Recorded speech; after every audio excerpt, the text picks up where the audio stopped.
بسم اللہ الرحمن الرحیم۔ کبھی یہاں تشریف لائیں، اپنا عنوان بیان کریں۔ سفیان اقبال کلاس ثابیہ۔ السلام علیکم ورحمۃ اللہ وبرکاتہ۔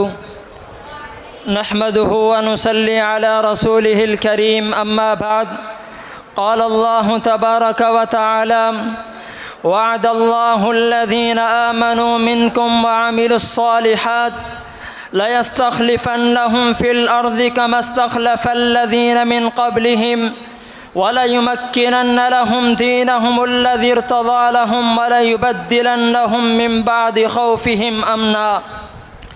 وقال النبي صلى الله عليه وآله وسلم: إنما العلماء ورثة الانبیاء۔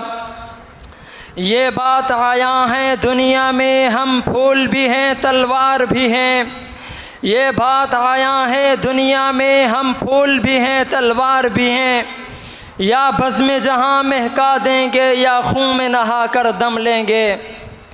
ارباب علم و دانش 14 اگست 1947 کو دنیا کے نقش قدم پر نمودار ہونے والا یہ اسلامی ملک، جسے آج پاکستان کے نام سے دنیا جانتی ہے، یہ وطن عزیز ہمیں کسی جاگیر میں یا کسی ورثے میں نہیں ملا، بلکہ اس ملت اسلامیہ کے پیچھے بر صغیر کے مسلمانوں کی 3 صدیوں کی جد و جہد اور کوششیں ہیں کہ جس کے نتیجے میں یہ وطن عزیز ہمیں ملا۔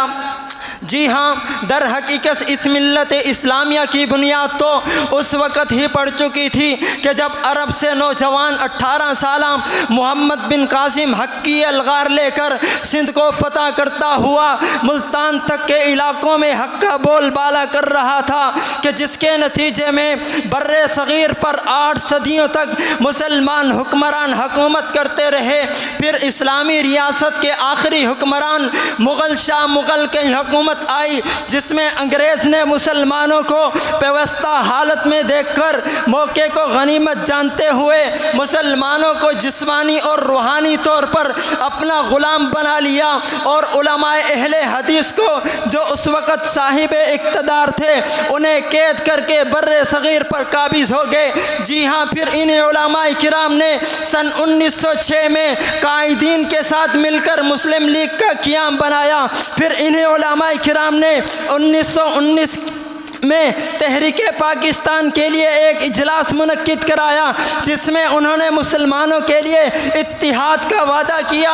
پھر انہی علماء کرام نے سن 1945 کے انتخابات میں بر صغیر کے مسلمانوں کو اس بات پر اعتماد میں لیا کہ تمام مسلمانوں کا یہ بنیادی فریضہ ہے کہ وہ انتخابات میں مسلم لیگ کی حمایت کریں، تاکہ ان کے لیے ایک الگ مسلم کا ریاست کا قیام لایا جا سکے۔ جی ہاں، پھر اسی سلسلے میں شاہ ولی اللہ محدث دہلوی رحمہ اللہ کی سربراہی میں علماء ہندوستان نے جمعیت علماء اہل حدیث ہندوستان کے نام سے ایک پلیٹ فارم تیار کیا۔